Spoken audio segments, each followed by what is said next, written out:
Olá a todos, sejam muito bem-vindos ao Congresso Online. Meu nome é Tauá Bahia e eu vou ficar com a apresentação e falar um pouquinho sobre a classificação e triagem no atendimento pré-hospitalar. Especificamente, vamos dar uma ênfase em incidente com múltiplas vítimas. Bom, para ilustrar a apresentação, é interessante introduzir o cenário de atendimento, justamente porque ele acaba norteando um grande conteúdo que vai ser apresentado. Bom, imagine uma colisão frontal em uma rodovia federal, uma colisão envolvendo dois ônibus lotados. Lembrando também que a gente está longe de um centro urbano, vamos colocar aproximadamente 100 km de distância. Além disso, é à noite, vamos colocar um cenário aproximadamente às 22 horas, sendo que as informações que chegam para a equipe de atendimento é que há um grande número de feridos, com diferentes lesões e gravidade. E diante desse cenário apresentado, algumas perguntas-chave são levantadas. Você, sendo o primeiro socorrista a chegar na cena, qual seria o seu papel? Existiria alguma forma de otimizar as ações dessas equipes de atendimento pré-hospitalar em um cenário envolvendo um grande número de vítimas? E os princípios de atendimento nestes cenários, eles seriam os mesmos para aquele atendimento habitual a uma vítima única? E outra pergunta que o socorrista se faz também é justamente, quem é que eu vou primeiro atender? Quem é que eu vou primeiro remover? Então, como objetivos dessa apresentação é justamente demonstrar alguns aspectos gerais do atendimento pré-hospitalar móvel em um incidente com múltiplas vítimas, descrever também a atuação da primeira equipe em um incidente com múltiplas vítimas, bem como reconhecer quando será necessário a realização de uma triagem. Na nossa realidade, a gente acaba lidando com uma nomenclatura muito diversa, né? Mas o que seria o incidente com múltiplas vítimas? Aqui eu trago alguns exemplos para ilustrar o que a gente vai discutir a seguir. Imagine uma queda de uma motocicleta, por exemplo, com essas 6 pessoas envolvidas. Isso isoladamente poderíamos considerar acidente com múltiplas vítimas? Ou, para ilustrar um pouco de uma maneira mais ampla, aquele atentado em Nova York no 11 de setembro, né, com aproximadamente 3.000 mortos e uma grande quantidade também de feridos, justamente nesse tipo de evento, uma equipe que chega para atender, podemos considerar também um incidente com múltiplas vítimas?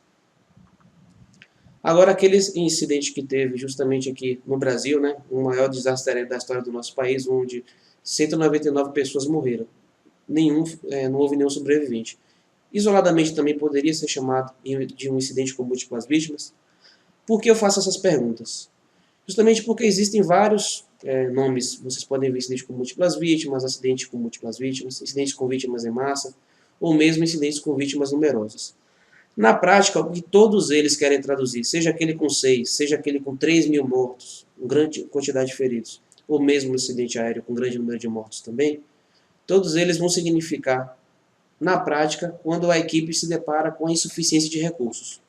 Então, para o nosso estudo aqui, para a nossa apresentação, quando falar em incidente com múltiplas vítimas, o foco vai ser justamente o quê?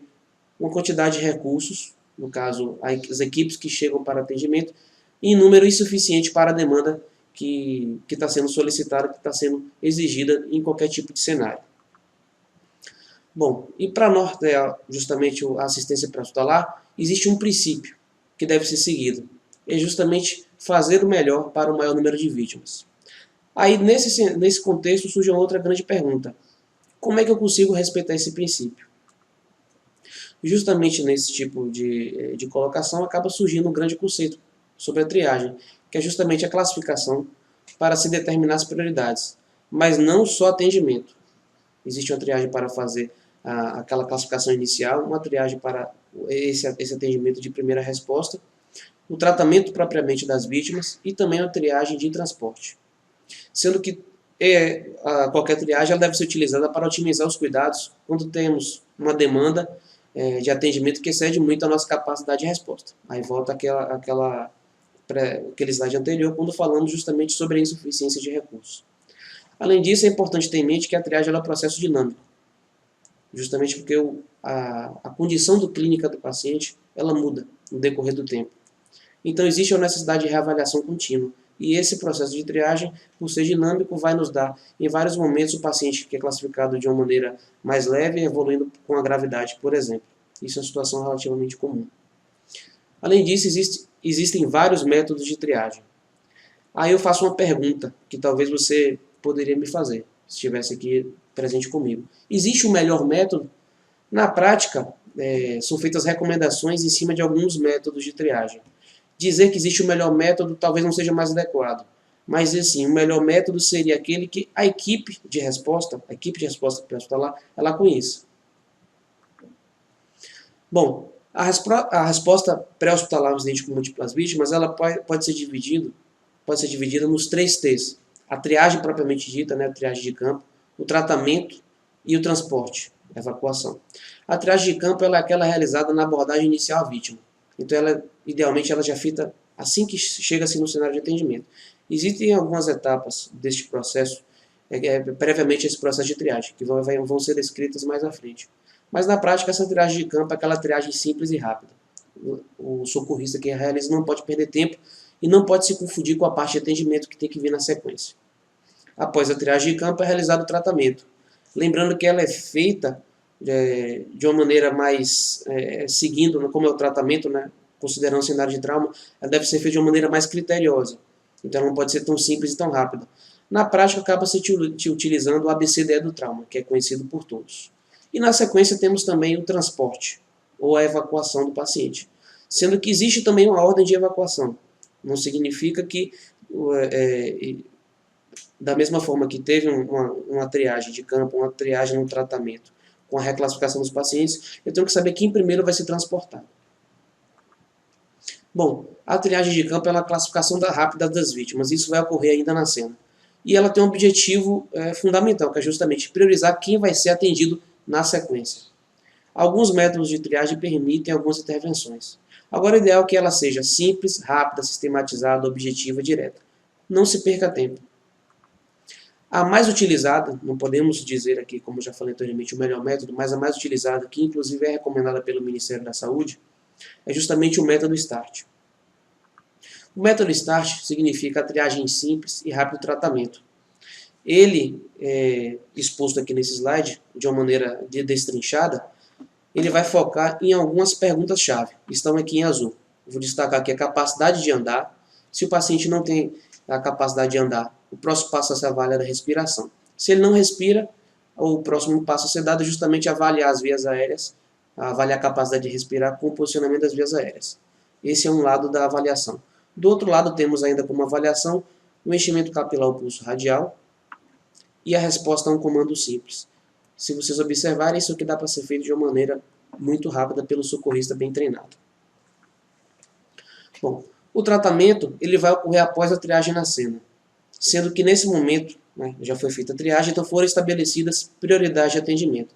O método START usa basicamente essas cores para a classificação inicial, que é o verde, aquele paciente que tem a capacidade de andar, o vermelho, que seria um paciente mais grave e crítico na sua avaliação inicial, que tem alguma alteração na capacidade de respirar na parte circulatória ou no status mental. E temos o amarelo, que seria um paciente que ele não anda, mas os outros requisitos ele não preenche de maneira positiva, ou seja, ele tem o status respiratório, um estado circulatório, um estado mental adequados. E ainda temos a vítima classificada como preta pelo método START original, sendo que hoje a recomendação do Ministério da Saúde é que essa classificação seja considerada como cinza. Então, essas são as prioridades, dividido por gravidade. E na sequência, após essa triagem, esse paciente vai ser direcionado para um local onde vai ocorrer o atendimento. Sendo que o atendimento ao paciente traumatizado ele vai ocorrer preferencialmente em um local específico.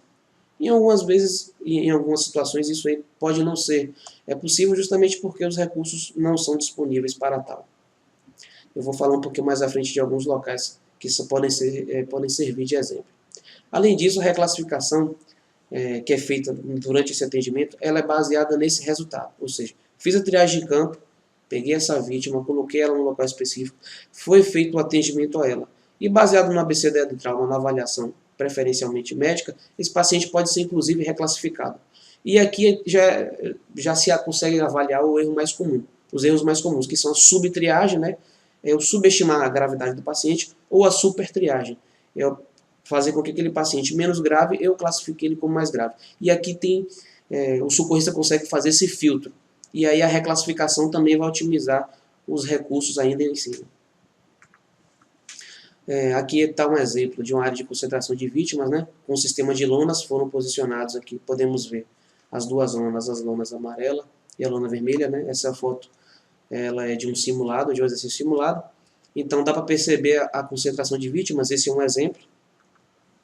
O outro exemplo também é a montagem de um posto médico avançado, lembrando que ele vai exigir um pouco mais de tempo, as estruturas para chegar podem demorar um pouquinho mais também. E a estrutura mais avançada, o hospital de campanha. O objetivo aqui não é falar destrichado, né, detalhadamente sobre cada um deles, mas dá para perceber a evolução, né, do nível de complexidade e gravidade que é exigido em cada tipo de incidente. Então, aquela área de concentração de vítimas inicial, que pode ser montada com o sistema de lonas, o posto médico avançado, e a depender do tempo, da evolução, da disponibilidade de recursos, pode ser montado também o hospital de campanha. E por fim, né, nos 3 T's, a triagem, o tratamento e o transporte, temos a triagem de evacuação. É justamente quando a vítima para essa vítima é feito o atendimento inicial, sendo que após a estabilização inicial, ela precisa ser transportada justamente para um local que vai preferencialmente fazer o tratamento definitivo. A depender da quantidade de vítimas, nem sempre isso vai ser possível. Ela pode ser, inclusive, transferida para um local que vai dar um atendimento sequencial que pode salvar a vida dela ou mantê-la viva, e posteriormente ela inclusive pode ser contrarreferenciada para uma unidade de maior complexidade. Então o objetivo principal da triagem de evacuação vai ser justamente esse: diminuir o número de vítimas no local de atendimento e otimizar os recursos. É importante que o socorrista também tenha em mente que as lesões que a vítima apresenta, ela deve ser passada para a central de regulação, justamente porque essa vítima preferencialmente deve ser encaminhada para um hospital que tenha o recurso que ela necessite, seja, por exemplo, um cirurgião do trauma, um neurocirurgião, um centro de camados. Lógico que isso aí vai ser decidido pela central, mas os dados que são colhidos em campo são importantes para a definição desse destino. Além disso, o meio de transporte disponível é terrestre, é aéreo, enfim. Tudo isso aí vai ser uma decisão tomada pela central de regulação, mas que o socorrista em campo vai ter uma decisão, um papel fundamental para a decisão final. Além disso, existem vítimas graves e vítimas moderadas que devem ter suas necessidades avaliadas individualmente. Então, como já foi dito, um paciente que necessita de um cirurgião de trauma, uma abordagem para um trauma abdominal fechado, por exemplo, fazer o controle de hemorragia interna, vai ser uma necessidade específica. Agora temos um paciente, por exemplo, que tem um TCE grave, que precisa de uma avaliação com neurocirurgião ou mesmo a neurocirurgia. Então eles têm necessidades individualizadas. Já as vítimas leves, né, aquelas classificadas como verde inicialmente e mantido essa classificação inicial, elas podem inclusive ser transportadas via transporte não convencional e para locais também de menor complexidade. Então imagine que a rede local já deve estar sobrecarregada num cenário como este, e muitas vezes chegando no local, o socorrista vai lidar com o número de vítimas que não foi o real do acidente, porque muitas vezes aquelas vítimas acabaram sendo removidas por transeuntes, pela população local, então a rede local pode estar comprometida. Nesse sentido, o ideal é que esses pacientes sejam descentralizados na rede, e se forem vezes até por transportes não convencionais. Existe ainda uma última classificação, que é justamente a que o método START classifica inicialmente como preto, né, que na sequência, ou cinza, né, como já foi dito, como recomendação, elas são consideradas vítimas expectantes, acabam sendo a última prioridade de atendimento. Existe alguma forma de organizar a classificação das equipes? Então, não adianta eu simplesmente fazer a minha avaliação da vítima. Eu preciso ter algum instrumento que possa ajudar justamente nessa organização da classificação das equipes. Para isso podem ser utilizadas as pulseiras de identificação, né, que podem ser divididas pelas cores, caso seja utilizado o método START, cada uma na referida cor, como já foi citado, ou mesmo alguns serviços optam pelo uso do cartão de desastre, que não só permite a triagem, como inclusive o registro de dados do atendimento. Uma outra coisa que já foi citada no início, como uma das perguntas-chave, é justamente reconhecer o papel da primeira equipe que chega na cena. Será que a primeira equipe que chega na cena deve já iniciar o atendimento? Ou, preferencialmente, ela deve cumprir algumas etapas antes de iniciar o atendimento ou mesmo a sua triagem? Então, essa equipe que chega, ela tem um papel fundamental. Diferente das demais que chegam na cena, ela acaba tendo o primeiro olhar sobre o tipo de incidente. Logicamente, respeitando todos os princípios de atendimento hospitalar, ela vai checar a segurança da cena e se posicionar em um local seguro. Isso é princípio de ouro do atendimento ao trauma, do atendimento pré-hospitalar. Na sequência, ela vai fazer uma avaliação macro da cena. Não só, ela não vai fazer a avaliação de detalhes, de coisas mínimas. Ela vai avaliar se tem algum risco adicional e qual foi a magnitude do evento. Justamente porque, em cima disso, ela vai ter que determinar as zonas ou as áreas do evento. Eu vou mostrar a seguir o que significa isso. Além disso, essa primeira equipe também vai avaliar a necessidade de recursos especializados. Imagine aquele cenário de atendimento inicial. Uma colisão frontal, 2 ônibus lotados, era noite. Provavelmente eu vou ter um grande número de vítimas presas às ferragens, com lesões muito complexas. Então eu vou precisar já, logo de imediato, uma equipe de corpo de bombeiros, por exemplo, com equipamento para fazer a extração das vítimas, para o corte das ferragens. Então essa primeira equipe ela vai também auxiliar nesse primeiro olhar. Além disso, eu tenho que delimitar as áreas de chegada e saída das viaturas. Uma das falhas muito comuns é justamente os recursos irem chegando de uma maneira desordenada e acaba que não se cria um fluxo de entrada e saída de veículos, um fluxo unidirecional. E dessa forma os recursos podem ficar não só obstruindo a chegada de mais recursos, como causar uma grande obstrução. Então observe que os veículos para chegar e sair, eles precisam ter uma passagem aberta. E aí precisaríamos, por exemplo, de controladores de tráfego, seja numa estrada, numa Polícia Rodoviária Federal, ou numa rodovia estadual, ou mesmo dentro da cidade. Então precisa alguém estar gerenciando isso também. Agora as equipes delimitam essas áreas. Além disso, é importante estimar o número de vítimas. Não precisa sair contando individualmente, mas estimar. Poxa, imaginei 2 ônibus lotados, uma colisão frontal. Vamos colocar com estimado aí 45 vítimas em cada um. Então eu tenho que pensar que eu posso ter um grande número de vítimas, aí próximo a 90 vítimas, se eles estiverem lotados, como já foi citado. Mas por ser uma colisão frontal em alta velocidade de 2 ônibus, eu imagino que vou ter graves lesões, uma diversidade de lesões. Então já preciso pensar em chamar equipes adicionais para me auxiliar. Sozinho, mesmo que eu tenha treinamento, equipamento, não vou conseguir dar conta de tudo isso daí. Nesse caso, eu precisaria também dos recursos especializados, como já foi citado. Além disso, essa equipe vai estabelecer a área onde as vítimas vão ficar concentradas. E aí, por último, ela vai realizar a triagem de campo. Observe que existe uma série de etapas a serem preenchidas antes propriamente de iniciar a triagem, e na sequência que virá o atendimento.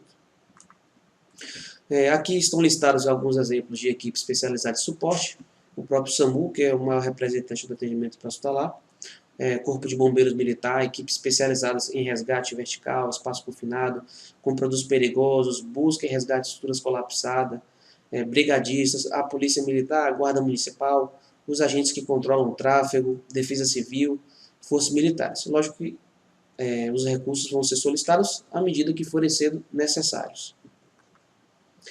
Bom, existe aqui uma parte ilustrativa para ficar de mais fácil o entendimento do que acabamos de dizer. Então, a equipe de primeira resposta chegou no local e já identifica o incidente.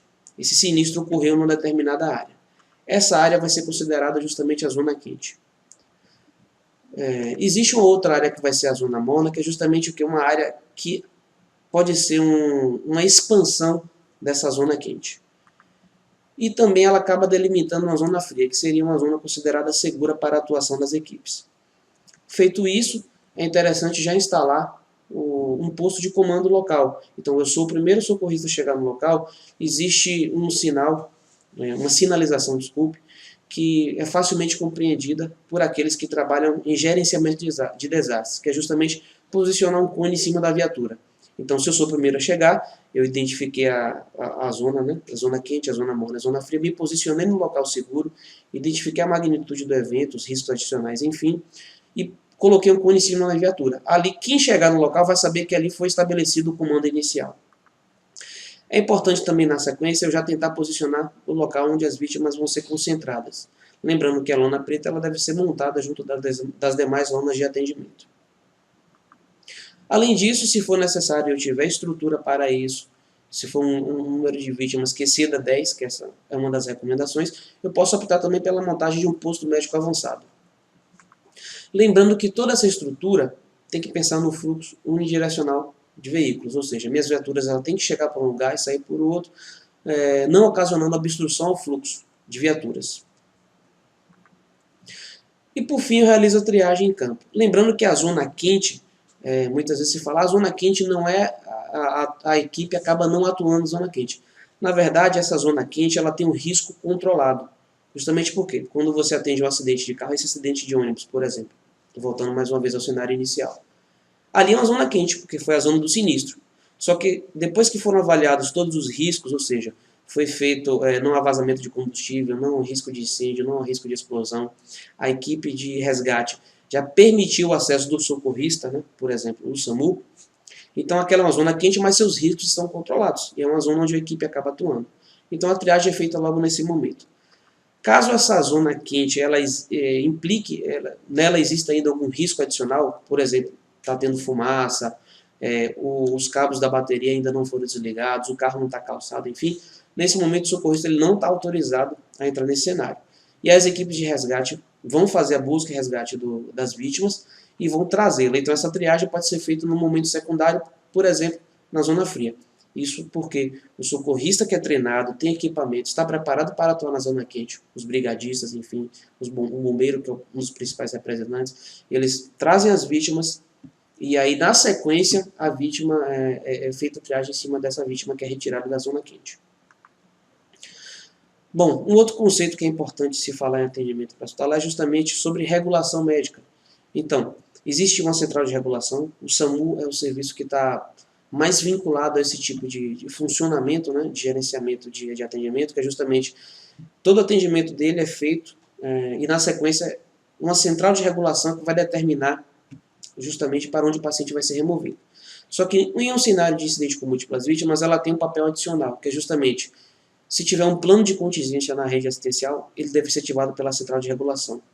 É ela que vai fazer todo esse contato com as equipes adicionais e equipes especializadas. Lembra que a equipe de campo ela já tem um papel muito difícil de fazer a triagem, o tratamento daquelas vítimas. Então, esse papel a gente pode passar para a central de regulação. Além disso, ela vai fazer o contato com a rede hospitalar para a regulação dessas vagas. Justamente informar que vai ter um excesso de vítimas e já antevendo que vai haver uma sobrecarga da rede local.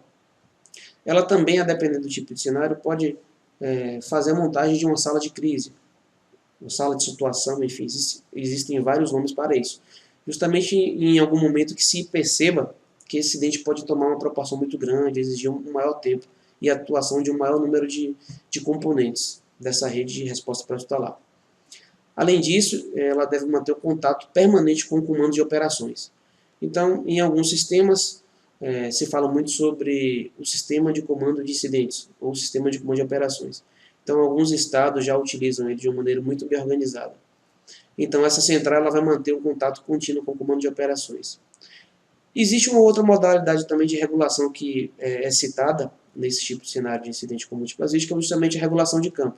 Em alguns momentos, pode ser deslocado algum veículo com um radiooperador, com um médico regulador, ou alguém que esteja em campo pode fazer a regulação de campo, ou existe alguma outra forma que pode ser adaptada, sendo que a equipe do local que vai decidir a montagem desse novo sistema. Bom, esse organograma aqui dá uma visualização mais geral do que foi dito. Então, o serviço médico pré-hospitalar, ele vai optar pelos 3 T's, né? Ele vai fazer os 3 T's, a triagem, o tratamento e o transporte. Em contato com a central de regulação, ela vai fazer esse link com o serviço médico hospitalar. Dentro do serviço médico hospitalar, o paciente também vai sofrer um processo de triagem. Porque se você tem um grande número de vítimas, eu tenho que também pensar na otimização de recursos. Se eu tenho um centro cirúrgico disponível, por exemplo, e tenho 3 pacientes para operar, eu tenho que priorizar aquele que vai ser primeiro operado. Esse paciente ele pode ser transferido para um serviço médico hospitalar, que vai fazer ou o cuidado definitivo, ou em alguns casos ele pode não ter o cuidado definitivo, mas a estabilização na sequência do tratamento em campo, e depois ele é contrarreferenciado para a rede de atenção às urgências, local ou mesmo, a depender do tipo de evento, para outro estado, enfim. A central de regulação, como já foi dito, ela tem um papel importante no acionamento de recursos adicionais, recursos especializados e na montagem também do sistema de comando de incidentes e sistema de comando de operações. Sendo que quem está atuando nessa parte de informação do gerenciamento de desastres tem que lembrar dos 3 Cs e tem que ficar atento a manter o comando o tempo todo, estabelecer o controle adequado de todos os seus recursos e estabelecer uma comunicação adequada. Então, no gerenciamento de desastres, podemos resumir as informações passadas aos 3T's, triagem, tratamento e transporte, e aos 3C's, comando, controle e comunicação. Se isso aí for respeitado, a resposta pode, com certeza, o socorrista tem que ter em mente, com certeza, tudo isso aí vai ser otimizado, se ele respeitar esses princípios que foram citados. Bom, existem algumas situações especiais, por exemplo, se formos citar aqui, produtos perigosos, armas de destruição em massa, atentados terroristas. Os atentados terroristas. Bom, nenhum deles faz parte daquela situação habitual, né? Apenas a questão dos produtos perigosos, né? O Brasil tem muitos polos, tem um grande trânsito de produtos perigosos pelas rodovias federais. Então, assim, isso daí é um detalhe que pode ser citado por nós aqui. Armas de destruição em massa e atentados terroristas, eles não fazem parte da nossa rotina. Mas, a exemplo desse grande evento que aconteceu, nesse evento de massa que foi a Copa do Mundo, foi uma preocupação constante entre nas equipes para atuação em emergências com o famoso QBRNE, os produtos químicos, biológicos, radiológicos, nucleares e os explosivos. Então, essas situações especiais é só para título de citação mesmo. O que pode mudar?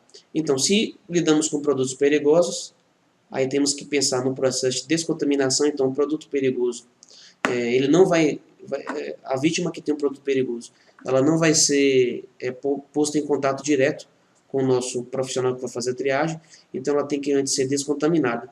Lembrando também que o local de comando ele deve ser montado considerando a presença do vento e de líquidos. Então, o local, se tiver alguma inclinação, por exemplo, ele não vai ser colocado abaixo, justamente pelo risco de escoamento para cima das vítimas. Ou mesmo o vento tem que estar no sentido contrário a qualquer produto perigoso. Então, a título de ilustração, temos aqui uma montagem de um corredor de descontaminação, onde a vítima deve ser completamente despida. Aqui é uma foto de um simulado, então dá para ver que a vítima ainda está com a roupa. Mas na prática, a situação envolvendo produtos perigosos, a vítima deve ter a roupa completamente removida. Isso isoladamente responde por 90% da descontaminação.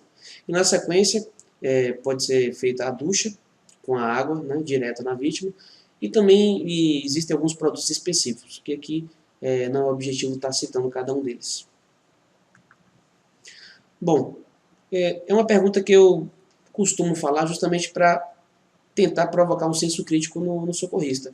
Como é que a gente consegue melhorar a resposta pré-hospitalar em incidente com múltiplas vítimas? Então, vai ter uma parcela de atuação da gestão. Então, deve existir a criação e a pactuação de planos de contingência com a rede de atenção de urgências. E todos devem conhecer. Deverá ser feito também estabelecimento de protocolos locais e eles devem ser treinados, justamente para que o socorrista tenha em mente como eu posso atuar num cenário desse. E não adianta eu treinar só uma equipe. Aí eu tenho que treinar todos os serviços que atuam na resposta pré-hospitalar. Além disso, devem ser feitos exercícios, né, simulações em cenários reais. Seja aqueles simulados em campo, seja aqueles simulados em sala. Justamente porque essas simulações vão testar os planos. E na sequência, ninguém vai fazer nada perfeito, isso é fato. Então os erros devem ser avaliados. Os protocolos também eles podem ser avaliados nesse momento. E além disso, os planos eles podem até mudar. Justamente porque, como foi testado e alguma coisa não foi adequada, poderemos considerar também que pode ser feita alguma mudança. Então, nesse momento, o debrief é importante, justamente para otimizar tudo isso aqui que já foi citado anteriormente. É importante fazer algumas considerações sobre tudo isso que já foi citado. Então, o processo de classificação ela vai exigir um conhecimento prévio do socorrista, né, de cada etapa da resposta pré-hospitalar a um incidente com múltiplas vítimas. Ele não precisa ser um profissional que se especialize em gerenciamento de desastres, mas é importante conhecer cada etapa desse processo, até porque a atuação dos profissionais é dinâmica. Então, num cenário desse, ele pode ser solicitado a atuar, por exemplo, na triagem de campo, ele pode ser solicitado a atuar tanto na parte de tratamento, ou ele pode ser solicitado a atuar no transporte, na evacuação, ou mesmo na parte de regulação, enfim. Além disso, o papel da primeira equipe, como já foi demonstrado de uma maneira bem destrechada, é de fundamental importância na organização da cena, para só na sequência ter o início da triagem e, posteriormente, o início do atendimento. Então, o estabelecimento das prioridades de atendimento é baseado não só na gravidade do paciente. Eu tenho que saber quais são os recursos que eu tenho disponíveis. Em cima disso, eu tenho que pensar nas prioridades que vão ser estabelecidas. Então isso aqui é importante até porque algumas condutas dos socorristas podem ser diferentes em campo. Bom, então essas foram as referências utilizadas na apresentação. Então tem o próprio manual do ATLS, do PHTLS, teve o curso de capacitação dos profissionais do APH móvel, SAMU 192 e APH fixo, o módulo 5 dele. Não tem como deixar de citar aqui o próprio ADMR, é um curso que hoje é promovido pela SBIT e eu recomendo muito. Ele tem uma ênfase na parte de gerenciamento de desastres. Bom, esse é meu contato. Gostaria de agradecer a todos por assistirem a palestra. Estou à disposição para maiores esclarecimentos. Então, por hoje é só. Obrigado.